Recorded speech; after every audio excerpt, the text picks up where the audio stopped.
Attention Kmart shoppers, the remainder of Friday has now been canceled. For darling, you have creamed me over and plowed me under. Millions of years of natural selection could not have designed your body to be better at taking a fierce, lifelong determination to insert my genetic material into a female reproductive tract, and in a mere 90 seconds, transform it into a complacent, purring, cooing conviction that all is absolutely right in the world.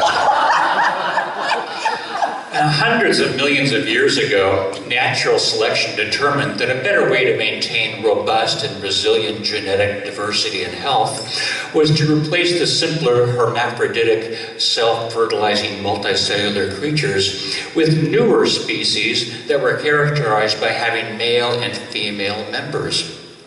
From day one of this arrangement, the males of any given species have been under immense pressure to insert their genetic material into their female counterparts. Imagine some squiggly little slime balls in the primordial ooze. Any male slime ball that was anything less than obsessed with genetically penetrating his female counterpart had his DNA drop out of the gene pool. The net result of this dynamic was that all the male slime balls became ever more obsessive about penetrating females.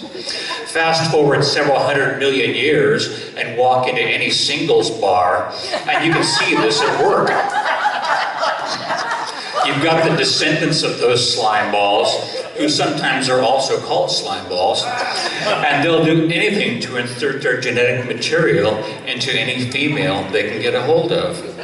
During the mating ritual preceding actual sex, the male has presumably gone to great lengths to convince the female that his genetic material is worthy of a reproductive system. Then in the actual sexual act, the male is on the home stretch of fulfilling his role in life. For us, walking insemination machines are nothing if not mechanisms for perpetuating our DNA. His genetic material insertion tool, sometimes simply called a tool, inserted into the female, he slides it in and out to create the necessary stimulation to achieve injection. You know how this works. And literally hundreds of millions of years of natural selection have been leading to this moment. At the precise moment of injection, a mysterious, indescribable sensation of release and relief sweeps through the man's body and psyche. Figuratively speaking, bells ring, rockets shoot off, and the morbid tabernacle choir emits a chord that is like the most exquisite dollop of whipped cream smothering the top of the chocolate cake of pent-up male sexual determination. And then the man watches as all interest in sex completely dissipates over the following seconds. He turns from a man obsessed with sex into a man who really doesn't care about sex at all at this moment. He becomes remarkably docile and at peace with the world.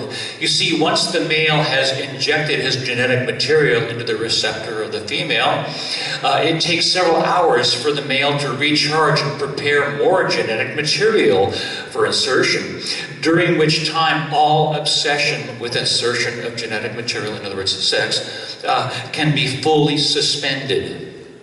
Now, it is a celebrated truism of the annoyingly named New Age spirituality movement that human consciousness must change for the world's problems to be resolved. So if you'd like to witness a profound and really quite sudden change in human consciousness, just give a man an orgasm.